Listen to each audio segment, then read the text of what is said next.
भूतों का कहर चैनल में आपका स्वागत है। इस चैनल पर आपको सुनने को मिलती है डरावनी व सच्ची भूतों की कहानियाँ, और डरावनी कहानी सुनने के लिए हमारे चैनल को सब्सक्राइब करें। यह घटना बांग्लादेश की है। यह एक सच्ची भूतिया घटना है जो कि फिरोज आलम के साथ घटित हुई है। वह कब्रिस्तान में रखवाली का काम करते थे। वह कब्रिस्तान में रखवाली के साथ साथ वहाँ पर कब्र भी खोदा करते थे। शाम का वक्त था, अंधेरा छाने लगा था। फिरोज आलम कब्रिस्तान में कब्र खोद रहा था। उसे थकावट होने लगी और खाने का समय भी हो चुका था। उसने सोचा खाना भी खा लूँगा और थोड़ा आराम भी कर लेता हूँ, उसके बाद कब्र खोद लूँगा। वैसे तो वह कब्र दिन के समय ही खोदता है, लेकिन कल सुबह किसी की कब्र को दफनाना था, इसीलिए उसे कब्र को रात को ही खोदनी थी। वह कब्रिस्तान में बने ही कमरे में जाकर खाना बनाता है और खाना खाने के बाद वह आराम करने लगा। आराम करते करते कब उसे नींद आ गई पता ही नहीं चला। जब उसकी आँख खुली तो उसने समय देखा, रात के 1 बज चुके थे। यह देखकर वह अपने आप से बोला, आराम करते करते पता ही नहीं चला नींद कैसे लग गई। मुझे जल्दी से कब्र के लिए गड्ढा खोदना होगा। वह गड्ढा खोदने के लिए कमरे से निकला और गड्ढे वाली जगह पर जाकर गड्ढा खोदने लगा। उन्होंने गड्ढा लगभग पूरा खोद दिया था। रात के 3 बजे का समय था। अचानक उन्हें पास वाली कब्र से बड़ी अजीब आवाज़ आने लगी, जैसे कोई बड़ी ही तेज़ी से कुछ चबा रहा है। और कुछ समय बाद वह कब्र अपने आप ज़मीन में धंसने लगी। यह देखकर वह बहुत ज़्यादा डर गया। वह अपनी जगह से हिल भी नहीं पा रहा था। हिम्मत जुटाकर वह पीछे हट गया। तभी उस ज़मीन में से एक बहुत ही भयानक शैतान निकला। वह एक इंसान से बहुत बड़ा था। उसकी आंखें पीली रंग की थी और वह चमक रही थी। उसका चेहरा इतना खौफनाक था कि अच्छे से अच्छा उसका चेहरा देखकर खौफ खा जाए। उसके 2 लंबे लंबे दांत थे जो हड्डियां चबा रहे थे। फिरोज यह देखकर दंग रह गया। उस कब्र में सिर्फ हड्डियां ही थी, जबकि कल ही उसने वहाँ पर लाश दफनाई थी। शैतान फिरोज की तरफ बढ़ने लगा। फिरोज वहाँ से तेज़ी से भागने लगा। शैतान भी उसका पीछा करने लगा। फिरोज जैसे ही कब्रिस्तान से बाहर निकला तो उसने देखा कि वह शैतान कब्रिस्तान के अंदर ही रुक गया। फिरोज वहाँ से भागते भागते सीधा मस्जिद पहुँच गया। कुछ देर बाद जब मस्जिद में मौलवी आए तो उन्होंने फिरोज को मंत्र फूंक कर एक ताबीज़ दिया और मौलवी ने कहा कि कल से तुम कब्रिस्तान में अकेले नहीं रहोगे। मैं अपने आलिमों को आपके साथ भेज दूंगा। सुबह के 9 बजे थे और फिरोज को वहाँ पर एक लाश भी दफनानी थी। वह आलिमों के साथ जाकर कब्रिस्तान में उस लाश को दफना देता है। वह रात को खाना खाकर मस्जिद जाता है और वहाँ से आलिमों को लेकर कब्रिस्तान में रखवाली के लिए चला जाता है। वह कब्रिस्तान के कमरे में आराम कर ही रहे थे, तभी फिरोज आलिमों से कहता है कि अब हमें सो जाना चाहिए, और वह लाइट बंद करके सो जाते हैं। रात के 2 बजे के आसपास फिरोज की नींद खुलती है। बाहर कब्रिस्तान से कुछ अजीब सी आवाज़ें आ रही थी। आवाज़ें सुनकर फिरोज समझ जाता है कि हो ना हो यह वही खौफनाक शैतान है। वह दोनों आलिमों को वो जगाता है। आलिम भी वह आवाज़ सुनकर दंग रह जाते हैं।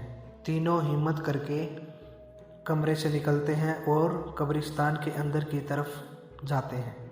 वह देखते हैं जो लाश उन्होंने सुबह दफनाई थी, वह शैतान उस कब्र को उखाड़कर उस लाश को लगभग पूरा खा चुका था। वहाँ पर कुछ हड्डियाँ ही बिखरी हुई थी।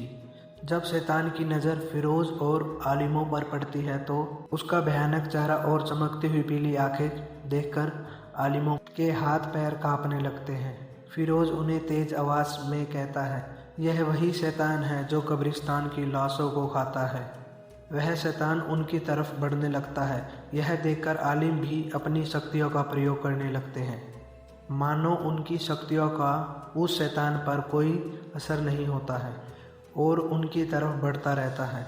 वह शैतान उन दोनों आलिमों की गर्दन पकड़ता है और हवा में उड़ा देता है। यह देखकर फिरोज छुप जाता है। वह उन दोनों आलिमों को ऊपर की तरफ फेंक देता है, जिससे वह दोनों आलिमों घायल हो जाते हैं और ज़मीन से उठ भी नहीं पाते। वह एक आलिम को उसकी गर्दन से पकड़ता है और उसकी गर्दन को उसके शरीर से उखाड़ देता है। उसके शरीर से खून निकलने लगता है और उस खून को वह शैतान पीने लगता है और फिर वह शैतान अपने दोनों हाथों से उसके सिर को दबाता है और उसके सिर के टुकड़े टुकड़े कर देता है। यह देखकर दूसरा आलिम भयभीत होकर अपनी जान की भीख मांगने लगता है। शैतान उसे पकड़ता है और उसकी सीने में हाथ डालकर उसके सीने को फाड़ डालता है। फिरोज झाड़ियों में छिपकर यह सब देख रहा था।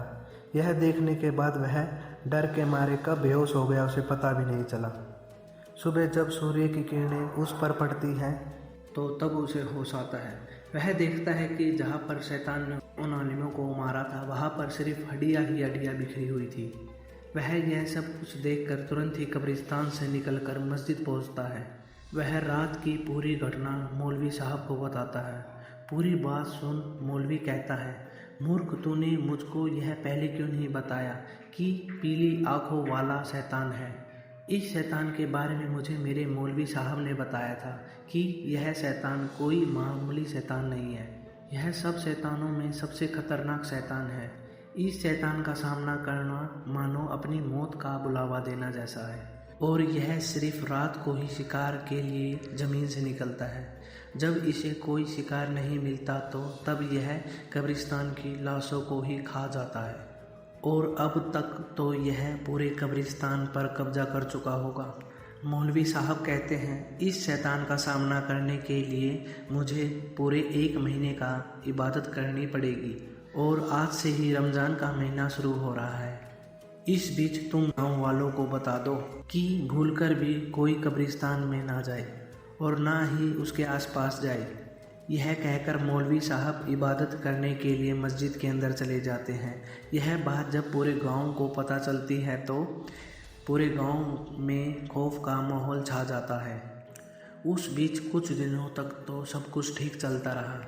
अभी मौलवी साहब को इबादत करते हुए 15 ही दिन हुए थे जब उस शैतान को अपनी भूख मिटाने के लिए कब्रिस्तान में कुछ नहीं मिला तो वह भूख के मारे और भी ज़्यादा खूंखार हो गया था। वह कब्रिस्तान से बाहर निकला और जो कब्रिस्तान से कुछ ही दूरी पर घर था वहाँ चला गया। उस शैतान ने उस घर के दरवाजे को एक हाथ से ही तोड़ डाला। दरवाज़ा टूटने की आवाज़ से उस घर में मौजूद घर में रहने वाले शख्स, उसकी पत्नी, उनके दोनों बच्चों की नींद खुल गई। उस शख्स ने अपनी पत्नी से कहा, तुम बच्चों के साथ रहो, मैं देख कर आता हूँ यह कैसी आवाज़ थी। यह कहकर वह दरवाजे की तरफ चला गया। दरवाजे पर खौफनाक शैतान को देखकर उसकी चीख निकल गई। चीख को सुनकर उसकी पत्नी जब तक वहाँ पहुँचती तब तक वह शैतान उस शख्स को मौत के घाट उतार चुका था। वह देखती है कि उसके सामने बहुत ही भयानक शैतान खड़ा था, जिसके हाथ में एक सिर था जिससे खून बह रहा था, जबकि दूसरे हाथ में उसके पति का धड़ था जिससे वह शैतान खून पी रहा था। यह देखकर वह अपने कमरे में भाग जाती है और दरवाज़ा बंद करके अपने बच्चों को कहती है, जल्दी से बेड के नीचे छुप जाओ और कुछ भी हो जाए तुम बाहर मत निकलना। वह बच्चों को बेड के नीचे छुपा देती है। कुछ ही देर में वह शैतान उस दरवाजे को भी तोड़ देता है और अंदर आ जाता है। शैतान उस औरत को पकड़कर बीच में से फाड़ देता है और उसके दोनों टुकड़ों को उठाकर कब्रिस्तान में ले जाता है। सुबह होने पर वह बच्चे बाहर निकलते हैं और रात की सारी घटना को रो रो कर गाँव वालों को बताते हैं। गाँव वाले यह बात सुनकर भयभीत हो जाते हैं और कहते हैं कि अब हमें मौलवी साहब से मिलना होगा, वही हमें उस शैतान से बचा सकते हैं। लेकिन फिरोज कहता है कि मौलवी साहब इस शैतान को ख़त्म करने के लिए ही इबादत कर रहे हैं। उन्हें अभी 2 सप्ताह और लगेंगे। हमें उन्हें इबादत से नहीं उठाना चाहिए। लेकिन गांव वाले फिरोज की बात को नहीं सुनते हैं। सभी गांव वाले मस्जिद जा पहुंचते हैं और ज़ोर ज़ोर से मौलवी साहब को पुकारने लगते हैं। उनकी आवाज़ें सुनकर मौलवी साहब की इबादत से ध्यान भटक जाता है और वह गुस्से के साथ मस्जिद से बाहर आते हैं और कहते हैं, बेवकूफ़ों, तुम लोगों ने ये क्या किया। सभी लोग मौलवी साहब से माफ़ी मांगते हैं और कहते हैं कि मौलवी साहब अब वह शैतान कब्रिस्तान से निकलकर गांव के लोगों को मार रहा है। वह रात की सारी घटना मौलवी साहब को बताते हैं और कहते हैं कि मौलवी साहब वह शैतान गांव के लोगों को घर में घुसकर इसी तरह खाता रहा तो एक दिन गांव में कोई नहीं बचेगा। यही कारण था मौलवी साहब, हम आपको पुकार रहे थे। अब आप ही हमें उस खौफनाक शैतान से बचा सकते हैं। मौलवी साहब कहते हैं, मैं आज रात कुछ लोगों के साथ कब्रिस्तान में जाऊंगा, लेकिन मुझे उस समय शैतान को ख़त्म करने के लिए कुछ लोगों की ज़रूरत पड़ेगी। मुझे एक ऐसे इंसान की ज़रूरत है जो उस शैतान से ना डरे। भीड़ में से एक युवा कहता है कि मैं उस शैतान से नहीं डरूंगा। मौलवी साहब उस युवा से कहते हैं, चाहे जो कुछ हो जाए तुम्हें उस शैतान से नहीं डरना है। यदि तुम डर गए तो हम सब मारे जाएंगे। रात में मौलवी साहब कब्रिस्तान में जाने के लिए तैयार हो जाते हैं और उस लड़के को पवित्र जल से भरी एक शीशी दे देते हैं और कहते हैं, जब मैं कहूँ उसी समय तुम्हें उस शैतान के ऊपर पवित्र जल का छिड़काव करना है। यह कहकर वह सभी कब्रिस्तान की ओर चले जाते हैं। जब रात के 11 बजे जाते हैं तो वह शैतान जमीन फाड़कर बाहर निकल आता है। मौलवी साहब शैतान को देखकर मंत्रों का जाप करने लगते हैं। वह शैतान कहता है, बंद करो इन मंत्रों का जाप, वरना तुम सब मारे जाओगे। लेकिन मौलवी साहब मंत्रों का जाप करते रहते हैं। वह शैतान अब गुस्से से आग बबूला हो चुका था। वह शैतान अब और भी भयानक और विकराल रूप ले लेता है। उसे देखकर वह नौजवान युवा जो मौलवी साहब के साथ था, उसके पैर कांपने लगते हैं। शैतान उनकी तरफ बढ़ने लगता है। यह देखकर मौलवी साहब कहते हैं, तुम्हें अभी शैतान पर पवित्र जल का छिड़काव करना होगा। लेकिन मौलवी साहब को कोई जवाब नहीं मिलता। मौलवी साहब नौजवान की तरफ देखते हैं तो वह आश्चर्यचकित हो जाते हैं। उस लड़के का डर के मारे बुरा हाल था। वह कुछ बोल ही नहीं पा रहा था। मौलवी साहब कहते हैं, बेवकूफ़, तुम तो कह रहे थे कि तुम शैतान से नहीं डरते। अब तुम्हारी वजह से हम सब की जान खतरे में है। लेकिन कहीं ना कहीं मौलवी साहब शैतान के सामने कमज़ोर पड़ रहे थे। शैतान और भी गुस्से में आ चुका था। शैतान की जो पीली आंखें थी उनमें से आग निकलने लगी और आग सीधा मौलवी साहब की तरफ बढ़ रही थी। मौलवी साहब उस आग से बचने के लिए दूसरी तरफ कूद जाते हैं। मौलवी साहब समझ चुके थे कि अब वह उस शैतान को ज़्यादा देर तक नहीं रोक पाएंगे। मौलवी साहब को अपना अंत उस शैतान की आंखों में नज़र आने लगा था। मौलवी साहब उस लड़के से कहते हैं, मैं ज़्यादा देर तक शैतान का सामना नहीं कर पाऊँगा। मेरी मौत के जिम्मेदार तुम ही हो, लेकिन तुम्हें एक काम करना होगा, नहीं तो तुम तो मरोगे ही, यह गांव वाले भी मारे जाएंगे। तुम्हें मेरे मौलवी साहब के पास जाना होगा जिन्होंने मुझे तमिल दी थी। वह यहाँ से 100 मील दूर सालिन गांव में रहते हैं। अब वही सभी की जान बचा सकते हैं। इतना कहकर मौलवी साहब उस लड़के को कहते हैं, तुम यहाँ से भाग जाओ। लेकिन वह लड़का हिल ही नहीं पा रहा था। मौलवी साहब ने गुस्से में कहते हैं, बेवकूफ़, निकलो यहाँ से। यह सुनकर वह लड़का कुछ होश में आता है। वह लड़का कब्रिस्तान से भागने लगता है, लेकिन वह शैतान उसकी तरफ बढ़ने लगता है। मौलवी साहब उस शैतान को रोकने लगते हैं, लेकिन शैतान मौलवी साहब को गर्दन से पकड़कर दूर फेंक देता है। मौलवी साहब शैतान को रोकने के लिए मंत्र जाप करने लगते हैं। उन मंत्रों के कारण शैतान थोड़ा विचलित हो जाता है और वह लड़का वहाँ से भाग जाता है। शैतान अब बहुत ज़्यादा गुस्से में आ चुका था। वह मौलवी साहब की तरफ बढ़कर अपने दोनों हाथों से उनके हाथ पकड़कर शरीर से उखाड़कर फेंक देता है। उनके दोनों पैर पकड़कर उन्हें बीचों बीच फाड़ डालता है। उनकी छाती से मांस खाने लगता है। वह खौफनाक शैतान मौलवी साहब को इतनी दर्दनाक मौत मारता है कि देखने वाले की रूह कांप जाए। वह लड़का गांव में पहुंच चुका था। वह गांव वालों को कब्रिस्तान की सारी घटना बताता है और यह भी बताता है कि मौलवी साहब ने कहा है कि हमें उनके मौलवी साहब को बुलाना है, जो कि यहाँ से 100 मील दूरी पर स्थित सालिन गांव में रहते हैं।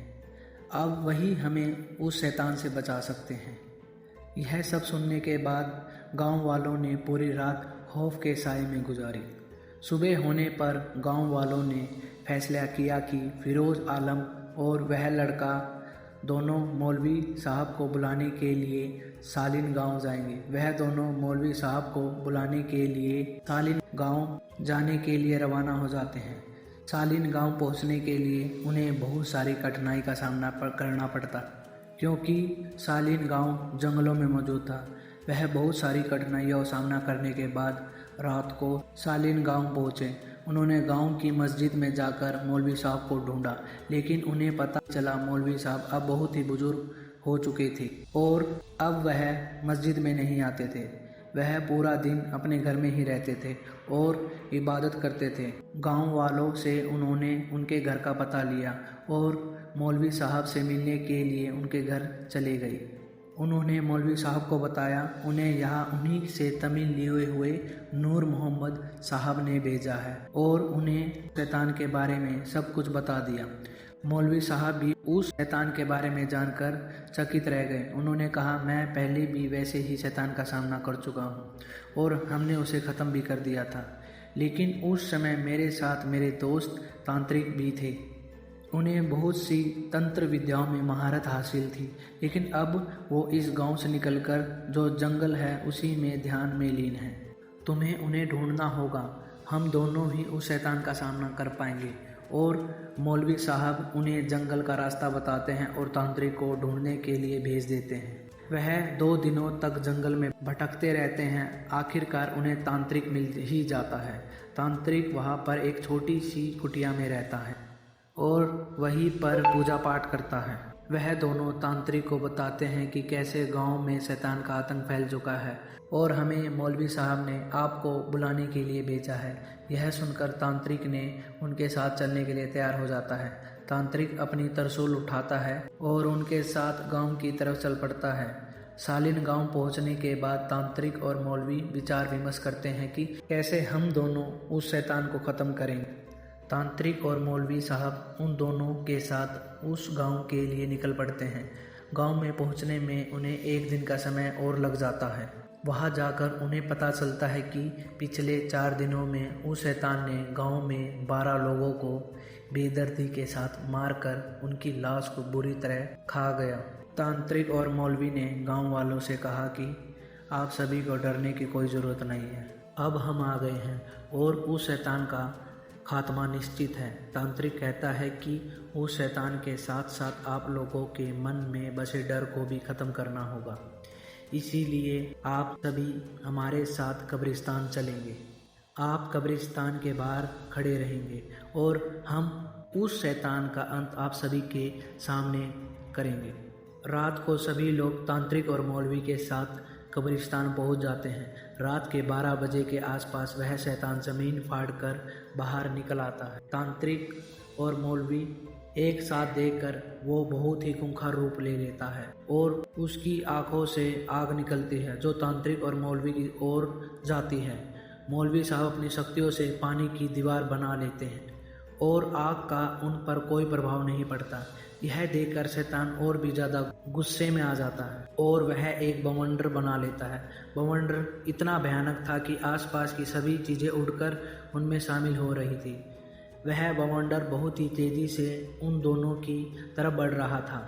तभी तांत्रिक कुछ मंत्र पढ़ता है और अपनी त्रिशूल को उस बवंडर की तरफ कर देता है। त्रिशूल से एक रोशनी निकलती है और वह बवंडर गायब हो जाता है। अब शैतान गुस्से से दहाड़ते हुए उनकी तरफ बढ़ता है। वह मौलवी साहब को पकड़कर एक तरफ फेंक देता है और तांत्रिक को हवा में उछाल देता है। मौलवी साहब उठते हैं और शैतान पर हमला कर देते हैं, लेकिन शैतान उनके बस में नहीं आता। वह शैतान मौलवी साहब को पकड़कर मारने वाला ही था। तभी तांत्रिक बीच में आ जाता है और अपनी त्रिशूल को शैतान के सीने में घुसा देता है। वह शैतान तड़पने लगता है, जलकर राख बन जाता है। यह देखकर गांव वाले बहुत ही खुश हो जाते हैं और अब इस खौफनाक शैतान के साथ साथ उनके दिलों का डर भी खत्म हो चुका था।